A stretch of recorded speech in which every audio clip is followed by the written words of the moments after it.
இன்றைக்கி சுரைக்காய் கூட்டு தாங்க பண்ண போகிறோம். அதனால் கடலைப்பருப்பு சிறுபருப்பு எடுத்துருக்கேன், வாஷ் பண்ணி வச்சுருக்கேன். சுரைக்காய் அரிஞ்சு வச்சுருக்கேன், அதில் போட்டுக்கலாம்.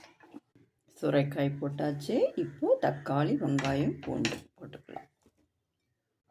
மஞ்சத்தூள் போட்டுக்குங்க. சோம்பு கொஞ்சம் போட்டுக்கலாம்.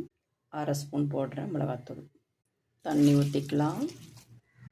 அப்படியே கலந்துட்டு குக்கர் மூடி போட்டு ஒரு 2 விசில் வைக்க போகிறேன். அப்படி மூடி போட்டு 2 விசில் வைப்போம். 2 விசில் போயிடுச்சு. காய் வெந்துருச்சு பார்ப்போம். வெந்துருச்சு பாருங்கள். இப்போ சுரக்காய் கூட்டுக்கு ஒரு தாளிப்பு. எண்ணெய் ஊற்றிருக்கேன், கடுகு போட்டுக்கோங்க. சோம்பு கொஞ்சம் போட்டுக்கலாம். கடுகு பொரிஞ்சிடுச்சு. வெங்காயம், தக்காளி, கருவேப்பிலை, கொத்தமல்லி தட்டி வச்சுருக்கேன். அப்படியே வதக்கலாம். இதை வதக்கியாச்சு.